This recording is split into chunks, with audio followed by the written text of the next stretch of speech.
Bonjour à tous et bienvenue dans Intention Mercato, votre actualité transfert en temps et en heure. Ne manquez rien des derniers bruits de couloir en Ligue 1. Aujourd'hui, vendredi 3 janvier 2025, nous ouvrons cet épisode par de nombreux départs vers l'étranger. Tout d'abord au FC Nantes où Ignatius Ganago devrait rejoindre les États-Unis. Le club de New England Revolution en MLS est en discussion avancée avec le club nantais pour un prêt avec option d'achat jusqu'à la fin de saison. Dans le même temps, les Canaries se rapprochent d'une signature d'Elliott Matarazzo. Le milieu international espoir belge est en manque de temps de jeu à Monaco. Après une première offre de prêt avec option d'achat, la deuxième proposition nantaise pour un transfert définitif est actuellement étudiée par le club de la Principauté.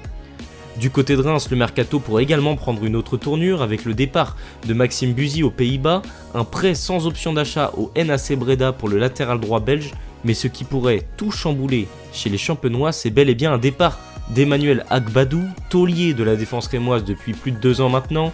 L'Ivoirien intéresse très fortement Wolverhampton. Le Stade des Reims, ne souhaitant pas se séparer de son joueur cet hiver, pourrait tout de même accepter la proposition anglaise qui pourrait s'élever à 20 millions d'euros, ce qui en ferait alors la plus grosse vente de l'histoire des Rouges et Blancs.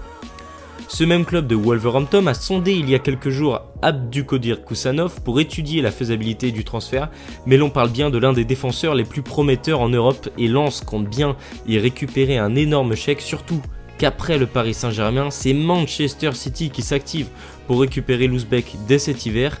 Les Citizens connaissent très bien le dossier et pourraient passer à l'action dans les prochains jours.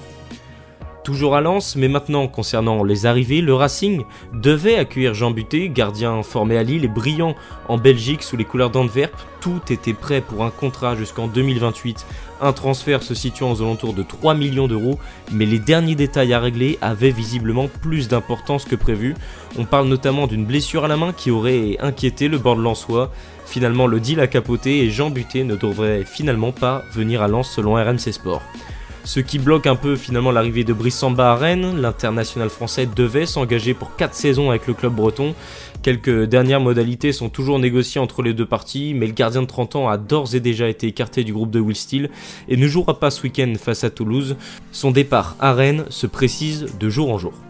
Restons en Bretagne avec le club rennais qui s'active pour récupérer les meilleurs éléments de Ligue 1. Après Seko Fofana et bientôt Brice Samba, c'est Valentin Rongier que le Stade rennais souhaiterait récupérer, ardemment apprécié par Jorge Sampaoli qui l'a eu sous son aile à Marseille. Un dossier qui s'annonce tout de même très complexe pour le Stade rennais puisque l'ancien Nantais plaît à De Zerbi et est considéré comme un élément essentiel au projet de l'OM, le milieu de 30 ans est en fin de contrat à l'été 2026. On termine par une officialisation, le départ de Steven Gora du Havre, direction la Belgique et le club de Cercle Bruges. Le club havrais a officialisé dans l'après-midi le départ de son joyau de 19 ans formé au club, un transfert à hauteur de 3 millions d'euros.